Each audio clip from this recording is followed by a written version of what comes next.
Now, on 2 separate occasions, I have found Microsoft Access, a definitely uncertified product that's well known as a burglary tool for elections. I found Microsoft Access loaded on their servers twice before. Once in late 2006, once in early 2007. That's probably one of the reasons they don't want me in the door. I believe that being barred in that fashion is very improper.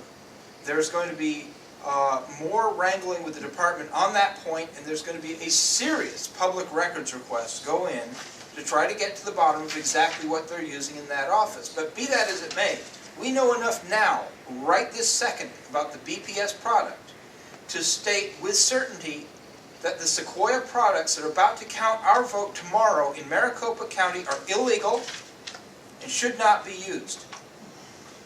Now, what this is all going to lead to, I don't know. There's talk of consumer protection lawsuits on just basic fraud law being applied against Sequoia sometime between now and the general election. I don't know how far that's going to advance or who's going to advance it between now and then. But there is going to be action taken on this matter.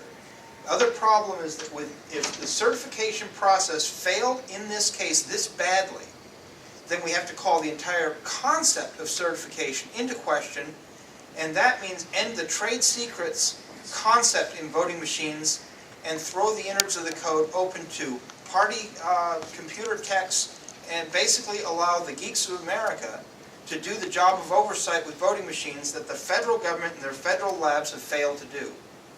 Now, would that open it up to hacking, though, by anybody else? No, because without... Okay, good point. We're supposed to run the voting machines completely disconnected from every other system. There's not supposed to be any cross connections to the internet or phone modems or that sort of thing. So with those connections shut down, even if I know exactly how their machine works, I still can't subvert their vote because I don't have an inbound connection to it. None available. But what I can do with that knowledge is make sure that the voting machine the election officials in the county do not use any loopholes that might be present. Unless I know about the security vulnerabilities, I can't block the county election officials and their staff from exploiting the vulnerabilities that are present. Or it could be other methods by the vendor. And yeah, the vendors. There's different ways, and I think you have to understand this part right here, is that most fraud committed in this country are not by outsiders, they're insiders. Now, what's an insider? It could be, like I said, the vending company, the software programmer. A disgruntled employee. Yes, or somebody's in debt or whatever. It could be a janitor who goes in and turns on the phone modem, and they get access that way. There's all sorts, and that's where in Pima County we've done an incredible operation down there for the last 3.5 years, and we now have Pima County under control. I just want you to know that in Pima County, they knew who was going to win or lose in every election because they were printing the summary results of who's winning and losing. Based on the mail-in vote. Based on the mail-in vote before Election Day. This is one of the things we caught down in Pima, is they were taking peeks at the mail-in vote counts between 5 and 10 days before Election Day, continuously from 2004 forward. Well, we've put a rapid stop to that. They will not count early votes until tomorrow morning they'll start because of their reputation. The only reason we were able to... I'm sorry to stop you there, but can you repeat that comment? Because when you said that you're too far from that microphone, and so it's a partial. Let me just repeat the incident in Pima County. Absolutely. It's worth looking into even further. In late 2006, just after the November election, we noticed some anomalies in the audit logs that appeared to show that they had been printing who's winning and losing the election between 5 and 10 days before Election Day. That's what it appeared to show. So we said, okay, show us older audit logs from previous elections. And they said, you don't want to look at those. Oh, yes we do.